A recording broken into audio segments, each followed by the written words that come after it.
હું Mahesh Patel, Vijaynagar secondary school, Naranpura, Ahmedabad. ધોરણ 11 અને 12 વિજ્ઞાન પ્રવાહમાં ગણિતશાસ્ત્રનો અભ્યાસ કરાવડાવું છું. મિત્રો, ધોરણ 11 ગણિતશાસ્ત્ર પ્રકરણ નંબર 5 સંકર સંખ્યાઓ અને દ્વિઘાત સમીકરણ, એમાં તાસ નંબર 2ની અંદર આપણે સંકર સંખ્યાઓનું a+ib સ્વરૂપ અને ત્યારબાદ તાસ નંબર 3ની અંદર આપણે સંકર સંખ્યાઓના માનાંક અને કોણાંકની ચર્ચા કરી હતી.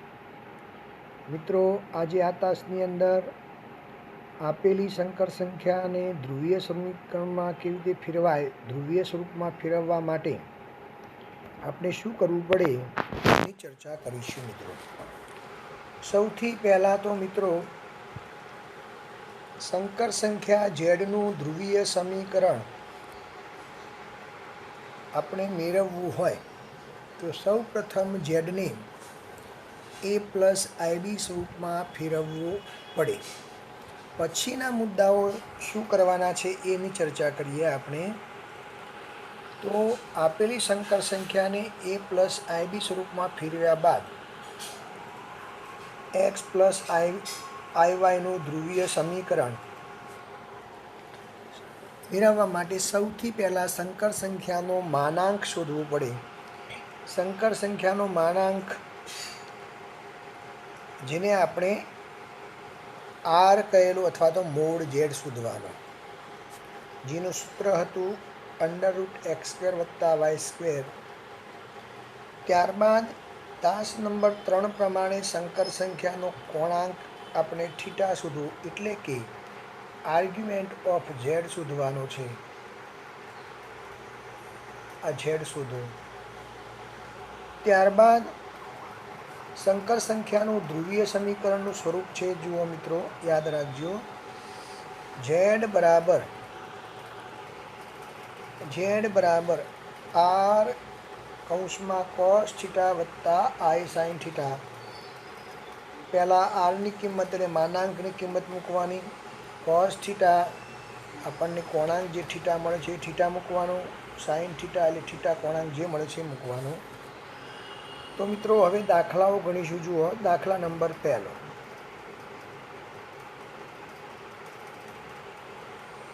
તો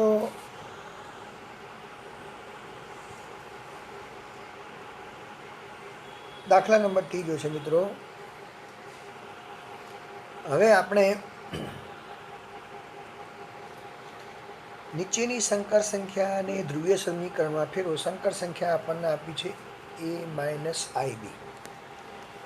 આપેલી સંકર સંખ્યાને z બરાબર x + iy સાથે સરખાવતા તો x આપણને મળશે 1 અને y મળશે આપણને -1. તો સંકર સંખ્યાનો માનાંક r બરાબર મોડ z, તો √x² + y² એટલે 1 નો સ્ક્વેર એટલે 1 + 1 એટલે √2. હવે મિત્રો, જો સંકર સંખ્યામાં અહીંયા આગળ x જે છે એ x કેવો છે? ધન છે. અને y કેવો છે? ઋણ છે. એટલે ચોથા ચરણની અંદર એનો કોણાંક આવશે. મિત્રો, અને એ કોણાંક શોધવા માટે આલ્ફાનું સૂત્ર જે હતું એ આલ્ફા બરાબર, અથવા તો tan આલ્ફા બરાબર, જો tan આલ્ફા બરાબર મોડમાં b/a. આમ તો tan આલ્ફા બરાબર મોડમાં b/a. ચલો એ લખીએ આપણે. tan આલ્ફા બરાબર tan આલ્ફા બરાબર મોડમાં b/a, અથવા તો b/a સ્વરૂપ ના લખેલું હોય તો મોડમાં y/x. હવે તો અહીં આગળ આપણને આલ્ફા મળશે π/4. માટે સંકર સંખ્યા ચોથા ચરણમાં હોવાથી સંકર સંખ્યાનો કોણાંક જે થીટા મળ્યો છે એ થીટા બરાબર ચોથા ચરણની અંદર હોય, ચોથા ચરણની અંદર જો સંકર સંખ્યા હોય તો આપણને જે ખૂણો મળ્યો હોય એ માઇનસ લખવું પડે, એટલે માઇનસ આલ્ફા સૂત્ર હતું, એટલે માઇનસ ભાગાકાર. હવે સંકર સંખ્યાનું જે ધ્રુવીય સમીકરણ છે એ ધ્રુવીય સમીકરણનું સ્વરૂપ જે હતું આર કૌંસમાં કોસ થીટા વત્તા આઈ સાઇન થીટા, આરની કિંમત √2, થીટા આપણને -π/4 મળ્યો છે, તો કોસ -π/4 વત્તા આઈ સાઇન -π/4.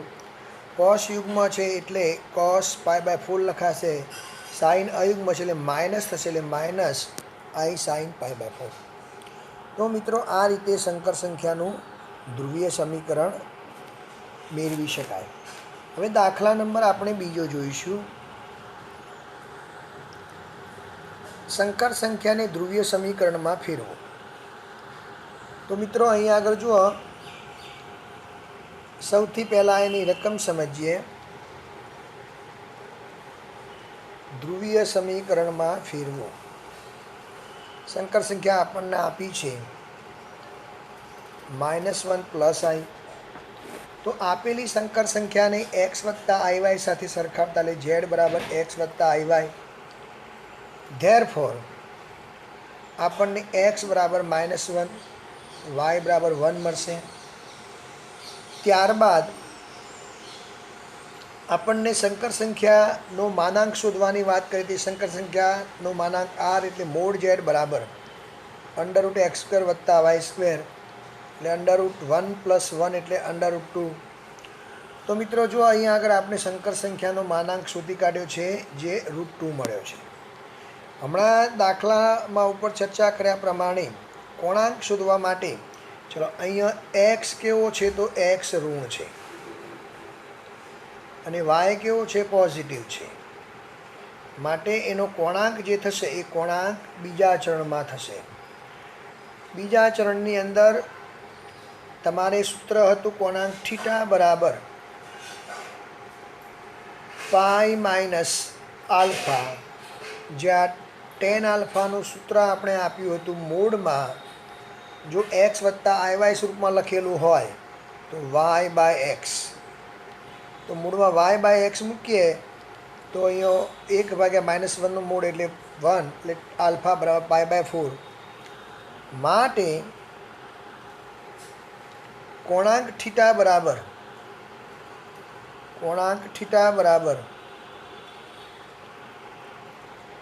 પાઈ માઇનસ આલ્ફા, એટલે પાઈ માઇનસ π/4 એટલે 3π/4. આ આપણું કોણાંક છે. સંકર સંખ્યાનું ધ્રુવીય સમીકરણનું સ્વરૂપ જે હતું r cos થીટા કૌંસમાં cos થીટા વત્તા i sin થીટા, આરની કિંમત છે √2. ચલો થીટા કેટલો છે એની ચર્ચા કરીએ. થીટા આપણે 3π/4 સુધી છે એ મૂકીશું, એટલે cos 3π/4 વત્તા i sin 3π/4. તો આ રીતે સંકર સંખ્યાનું ધ્રુવીય સમીકરણ આપણે મેળવી શકીએ છીએ. તો દાખલો આગળ જોઈએ આપણે. દાખલા નંબર 5. સંકર સંખ્યાનું ધ્રુવીય સમીકરણમાં રૂપાંતરિત કરો. સંકર સંખ્યા આપણને આપી છે -1 - i. તો સૌથી પહેલાં આપેલી સંકર સંખ્યાને z બરાબર x વત્તા iy સ્વરૂપમાં લખતા અહીંયા x બરાબર -1, y બરાબર -1. તો અહીંયા આગળ મિત્રો જુઓ, અહીંયા x કેવો છે તો ઋણ છે અને y પણ ઋણ છે. એટલે કોણાંક જે થશે એ કોણાંક ત્રીજા ચરણમાં આવશે, એટલે કોણાંક થીટાનું સૂત્ર થશે આલ્ફા માઇનસ પાઈ. તો હવે આપણે આલ્ફા શોધીશું. તો સંકર સંખ્યા આલ્ફા શોધીશું અને માનાંક r શોધીશું. તો માનાંકમાં z એટલે સંકર સંખ્યાનો માનાંક r બરાબર મોડ z, સૂત્ર હતું √x² વત્તા y², -1 નો વર્ગ વત્તા 1, એ રીતે -1 નો વર્ગ વત્તા 1. તો જવાબ આવશે √2. હમણાં સમજાવ્યું તે પ્રમાણે સંકર સંખ્યાનો કોણાંક શોધવો હોય તો આલ્ફા શોધવો પડે. tan આલ્ફાનું સૂત્ર હતું મૂળમાં માઇનસ મૂળમાં વાય બાય એક્સ એટલે મૂળમાં -1/-1 એટલે 1 માટે tan આલ્ફા બરાબર 1 તો આલ્ફા બરાબર π/4. ચલો સંકર સંખ્યા જે છે એ તૃતીય ચણમાં છે માટે થીટા બરાબર સૂત્ર હતું આલ્ફા માઇનસ પાઈ એટલે પાઈ માઇનસ π/4 તો આપણને જવાબ મળશે -3π/4. હવે સંકર સંખ્યાનું ધ્રુવીય સમીકરણ જે છે એનું સ્વરૂપ છે ઝેડનું ધ્રુવીય સમીકરણ r cos theta r sin theta એનું ધ્રુવીય સમીકરણ છે. હવે cos થીટા અને sin થીટાની કિંમતો મૂકતા આરની કિંમત √2 થીટા આપણો -3π/4 આવેલો તો cos -3π/4 plus i sin -3π/4 cos યુગ્મ છે એટલે એને માઇનસ ચિહ્ન લાગુ પડતું નથી એટલે cos 3π/4 થશે અહીંયા. એવી રીતે સાઇન પણ અયુગ્મ છે તો એમાં માઇનસ ચિહ્ન બહાર જશે એટલે માઇનસ i sin 3π/4. તો આ રીતે એનો ધ્રુવીય સમીકરણ મળે છે મિત્રો. દાખલો આગળ એક જોઈએ આપણે. ચલો આપેલી સંકર સંખ્યાને ધ્રુવીય સમીકરણમાં ફેરવો. હવે એ ધ્રુવીય સમીકરણમાં ફેરવવા માટે જો એ સંકર સંખ્યા જે છે એને x + iy સ્વરૂપમાં લખતા તો મિત્રો અહીંયા આગળ જુઓ x બરાબર -3 છે અને ખાસ વિશેષતા y બરાબર 0 છે. ચલો x 0 હોય અને x આપેલો હોય ને y 0 હોય. ચલો y 0 હોવાથી y બરાબર 0 માટે શુદ્ધ વાસ્તવિક સંકર સંખ્યા છે. શુદ્ધ વાસ્તવિક સંકર સંખ્યા. શુદ્ધ વાસ્તવિક સંકર સંખ્યાનો કોણાંક આપણે થીટા લખાઈ દીધો હતો. જો x ઋણ હોય તો પાઈ જવાબ થાય કોણાંક. તો અહીંયા સૌથી પહેલાં આપણે માનાંક શોધી કાઢીએ. ચલો માનાંક મોડ z બરાબર r તો સૂત્ર હતું મોડ z બરાબર r પ્રમાણે ચાલીએ તો √x² એટલે -3/2 વત્તા 9 અને 0² 0 એટલે જવાબ આવશે 3. હવે આપણે કોણાંક ડાયરેક્ટ શોધી કાઢ્યો છે. એ કોણાંક છે થીટા બરાબર પાઈ. હવે સંકર સંખ્યા જે છે એનું ધ્રુવીય સમીકરણ સીધું જ સૂત્ર હતું r cos થીટા વત્તા i sin થીટા. r આપણને 3 મળેલો, થીટા એટલે પાઈ અને કૌંસમાં cos પાઈ વત્તા i sin પાઈ. હવે જો મિત્રો તમે અહીં આગળ તમે જો આનું સાદુરૂપ આપશો તો જોઈએ આપણે તો 3 cos પાઈ એટલે -1 પ્લસ sin પાઈ એટલે 0 એટલે મૂળ સંકર સંખ્યા પાછી આપણને મળી જાય. એટલે મિત્રો આનું સાદુરૂપ આપણે આપવાનું નથી એટલું યાદ રાખજો. આ સંકર સંખ્યાનું સાદુરૂપ આપવાનું નથી, ધ્રુવીય સમીકરણના ફોર્મેટમાં જ રહેવા દેવાનું છે. તો મિત્રો આગળ જોઈએ દાખલો. સંકર સંખ્યાને ધ્રુવીય સમીકરણમાં ફેરવો.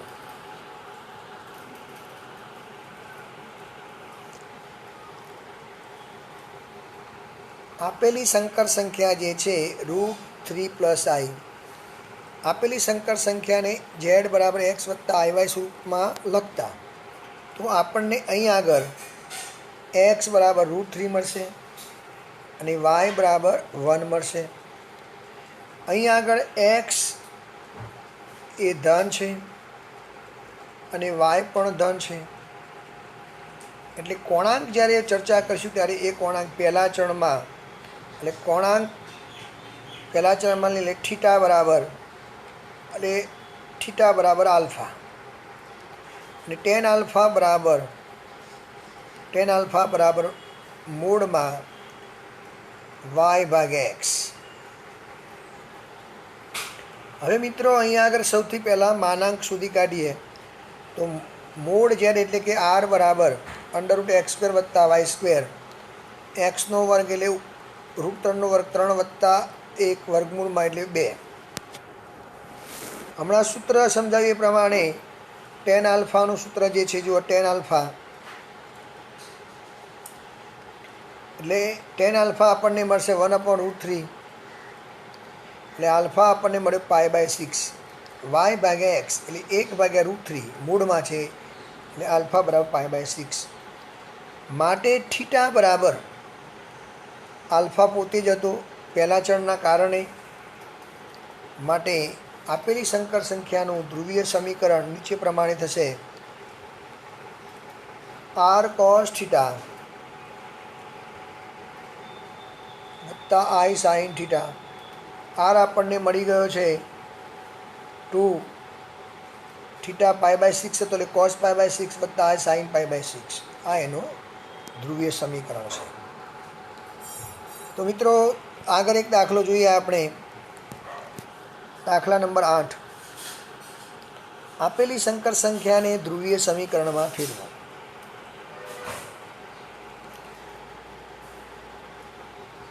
સંકર સંખ્યા છે અહીંયા i એકલી. તો અહીંયા આપણને આપેલી સંકર સંખ્યા જે છે એ આપેલી સંકર સંખ્યા z એ શુદ્ધ કાલ્પનિક સંકર સંખ્યા છે. શુદ્ધ કાલ્પનિક સંકર સંખ્યા છે.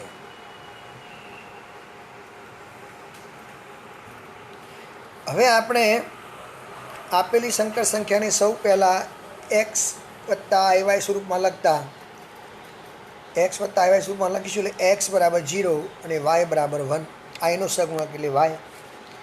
સૌથી પહેલાં સંકર સંખ્યાનો માનાંક એટલે મોડ z એટલે r બરાબર √x² વત્તા y², 0 વત્તા 1 કારણ કે 0નો વર્ગ 0, 1નો વર્ગ 1 એટલે 1. હવે શુદ્ધ કાલ્પનિક સંકર સંખ્યા હોય અને એમાં જો y પોઝિટિવ હોય, x 0 હોય શુદ્ધ સંકર સંખ્યામાં, તો એવી સંકર સંખ્યા જે છે એનો કોણાંક આપણને અહીં આગળ એટલે થીટા જે છે એ π/2 થાય. એ ડાયરેક્ટ લખી દેવાય, થિયરીમાં સમજાવ્યું છે એ પ્રમાણે. એટલે અહીંયા આગળ લખીશું આપણે થીટા બરાબર π/2. જોઈ લો, થીટા બરાબર π/2 છે મિત્રો. હવે ધ્રુવીય સમીકરણનું સૂત્ર લખતા z બરાબર શુદ્ધ કાલ્પનિક સંકર સંખ્યાનું ધ્રુવીય સમીકરણ છે મિત્રો. તો એનું સૂત્ર હતું r કૌંસમાં cos થીટા વત્તા i sin થીટા. થીટા આપણને π/2 મળ્યો છે, તો r એટલે 1 છે એટલે r બરાબર 1, થીટા π/2 મૂકે એટલે cos π/2 વત્તા i sin π/2 એટલે cos π/2 વત્તા i sin π/2 એ એનો જવાબ થશે મિત્રો. એક્સ્ટ્રા દાખલો છે મિત્રો સંકર સંખ્યાનું ધ્રુવીય સમીકરણમાં ફેરવો. અત્યાર સુધી જે દાખલા જોયા એ બધી જ સંકર સંખ્યાઓ આપણને a + ib સ્વરૂપમાં ફેરવીને આપેલી હતી. અહીં આગળ આપેલી સંકર સંખ્યા જે છે એ આપણને a + ib સ્વરૂપમાં ફેરવીને આપેલી નથી. તો એવી સંકર સંખ્યાનું ધ્રુવીય સમીકરણ કેવી રીતે લખાય એની ચર્ચા કરીશું. તો મિત્રો અહીં આગળ આપણે સૌથી પહેલાં સંકર સંખ્યા જે છે એનું a + ib સ્વરૂપમાં રૂપાંતર કરીશું. તો આપેલી સંકર સંખ્યાનું a + ib સ્વરૂપમાં રૂપાંતર કર્યા બાદ આપણે ઉપર જે દાખલાઓ ગણ્યા એ પ્રમાણે દાખલા ગણવાના થાય. તો જો અહીંયા z બરાબર z બરાબર 1 - i ભાગ્યા 1 + i નીચેની સંકર સંખ્યાની અનુબદ્ધ સંકર સંખ્યા વડે ગુણતા ઉપર નીચે. ચલો ઉપર થશે 1 - 2i + i², નીચે 1 - i². એટલે અહીંયા જવાબ આવશે 1 - 2i - 1 ભાગ્યા 1 + 1 એટલે અહીંયા 1 1 ઉડી જશે તો -2i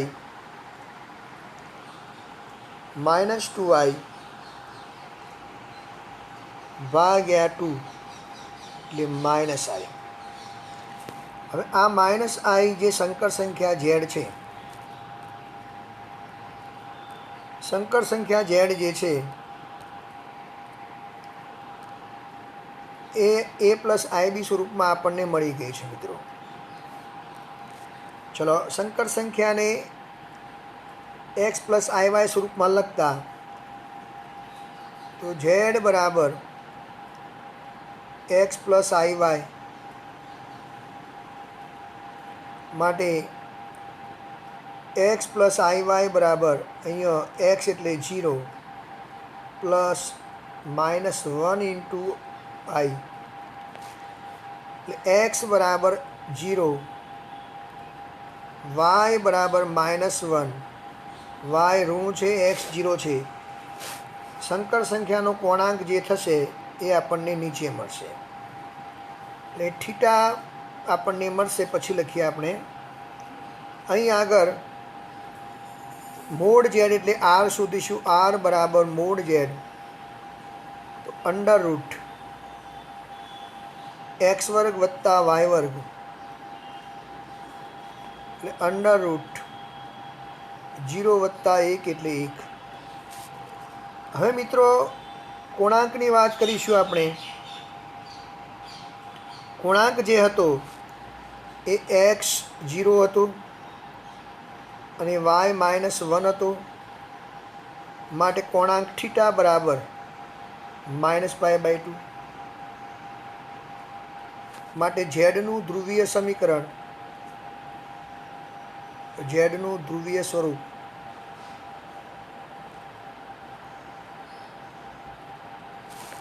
બરાબર r કૌંસમાં cos θ વત્તા i sin θ. ચલો આપણને અહીંયા આગળ r કેટલો મળ્યો છે? r હતો આપણો 1 cos -π/2 વત્તા i sin -π/2. તો મિત્રો અહીંયા આગળ 1 લખવાની જરૂર એટલે cos યુગ્મ છે એટલે cos π/2 વત્તા i, એક મિનિટ, અયુગ્મ વિધેય છે એટલે માઇનસ થઈ જશે i sin π/2. આ આપેલી સંકર સંખ્યા ઝેડનું ધ્રુવીય સમીકરણ છે. તો અહીંયા દાખલા 2 એક્સ્ટ્રા ગણે છે અને સ્વાધ્યાય 5.2ના દાખલાઓનું કામ અહીંયા પૂર્ણ કર્યું છે તાસ નંબર 4ની અંદર. હવે સ્વાધ્યાયનો આગળનો ટૉપિક છે દ્વિઘાત સમીકરણ અને એના ઉકેલ કેવી રીતે થાય એ આપણે તાસ નંબર 5માં જોઈશું. જય હિન્દ, જય ભારત.